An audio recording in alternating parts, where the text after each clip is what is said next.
Selamat datang pemirsa, Pasuruan Info hadir di pekan libur Anda dengan pembawa acara yang akan memberikan berita-berita top 5 minggu ini. Dari istri mani besar, pria bacok tetangganya, hingga pembuang limbah ayam dan ngodo diciduk warga Meci.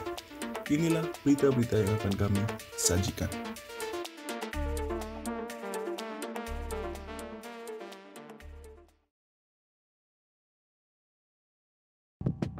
Satgas COVID-19 Kabupaten Pasuruan belum menggunakan undang-undang untuk menindak pelanggar PPKM darurat, lantaran Perda Provinsi Jawa Timur Nomor 2 Tahun 2020 dinilai sudah cukup untuk penindakan hukum.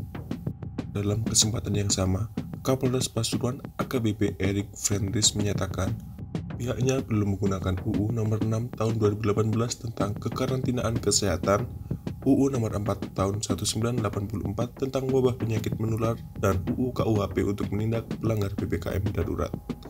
Menurut Erik, masyarakat dinilai masih mengindahkan aturan.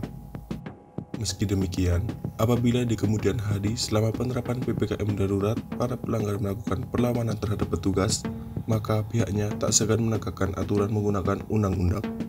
Sampai saat ini, pihaknya menganggap bahwa penggunaan UU belum diperlukan, karena masyarakat masih mengikuti aturan yang ada.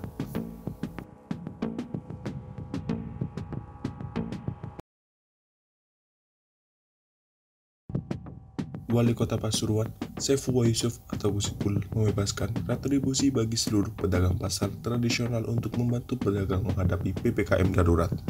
Retribusi pasar yang dibebaskan berlaku di seluruh pasar milik pemerintahan Kota Pasuruan, yakni Pasar Besar, Pasar Kebon Agung, Pasar Gadingrejo, Pasar Karangketuk, Pasar Poncol, serta Pasar Bukir dan Dusari. Retribusi yang dibebaskan sementara berlaku untuk bedak, los, kios, serta pelataran pasar. Pembebasan retribusi ini mulai 15 Juli hingga 15 September 2021 dan berlaku untuk retribusi pelayanan pasar harian maupun bulanan. Retribusi kembali diberlakukan mulai tanggal 16 September 2021.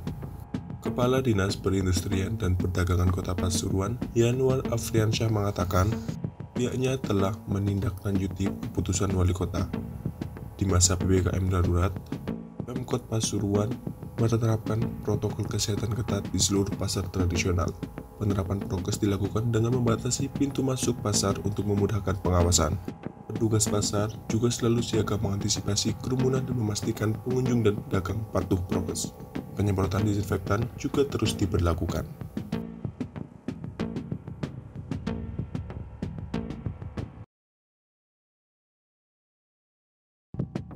Tubuh Irfan Maulana, 21 tahun, warga Kecamatan Paserpan, Kabupaten Pasuruan, babak belur setelah dihujani pukulan dan tendangan oleh warga.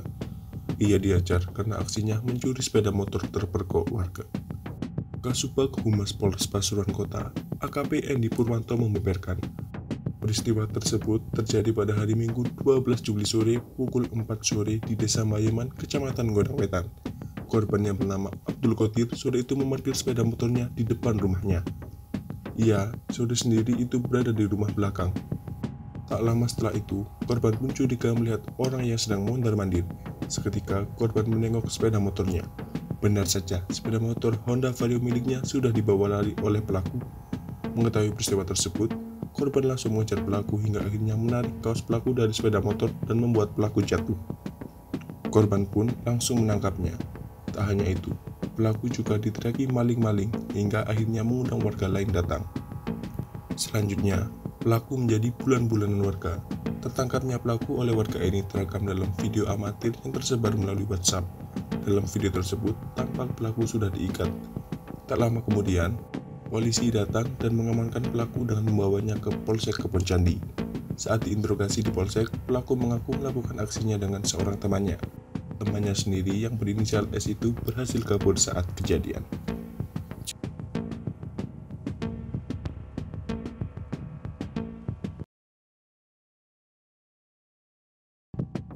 Seorang kakek di Kota Pasuruan membacok tetangganya karena menduga si tetangga telah menyelingkuhi istrinya. Akibat tindakannya, ia kini harus berurusan dengan hukum. Peristiwa pembacokan tersebut diketahui terjadi pada hari Senin 12 Juli di Kelurahan Mugulor, Kecamatan Pangurjo, Kota Pasuruan. Kasubag Humas Polres Pasuruan Kota, AKP Endi Purwanto menjelaskan, Sebelum pembacokan terjadi, tersangka yang diketahui bernama Abdullah, 64 tahun, bertengkar dan sempat menganiaya istrinya, SK. Tersangka mencurigai dan menuduh istrinya telah selingkuh dengan tetangganya yang bernama Budi Hadi Wijaya. Akhirnya, pada Senin malam pukul 9 malam, Abdullah secara sengaja menunggu Budi di sebelah gang rumah dengan membawa senjata tajam. Tak lama kemudian, orang yang dinanti-nanti Abdullah datang. Melihat Budi datang, Abdullah langsung menyabetkan senjatanya ke arah kepala Budi. Oleh Budi, sabetan pelaku ditangkis dengan tangan kiri. Setelah itu, Budi lari ke rumah tetangga yang bernama Muhammad Zainal Ibrahim. Menghindari amukan pelaku, korban dan saksi kemudian mengunci pintu. Dari dalam rumah itu, Budi dan Zainal berteriak minta tolong dan warga hingga warga pun keluar rumah. Menyadari banyak warga yang keluar rumah, Abdullah langsung kabur dengan menggunakan sepeda motor. Pada hari Selasa, 13 Juli, polisi akhirnya menangkap Abdullah dan langsung dibawa ke Polsek Mukulkidul untuk dilakukan pemeriksaan. Akibat kejadian tersebut, korban mengalami luka bacok pada kening sebelah kiri dan luka bacok pada tangan kiri.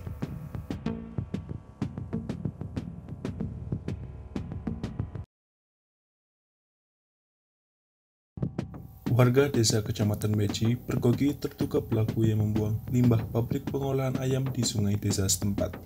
Limbah berbau menyengat tersebut disebut berasal dari sebuah pabrik di Kecamatan Ngoro, Mojokerto. Abdullah, 45 tahun, saksi mata yang mempergoki terduga pelaku mengatakan, sekitar pukul 8 malam, ia melihat sebuah pickup putih melintas memasuki desa Meci, Kamis 15 Juli.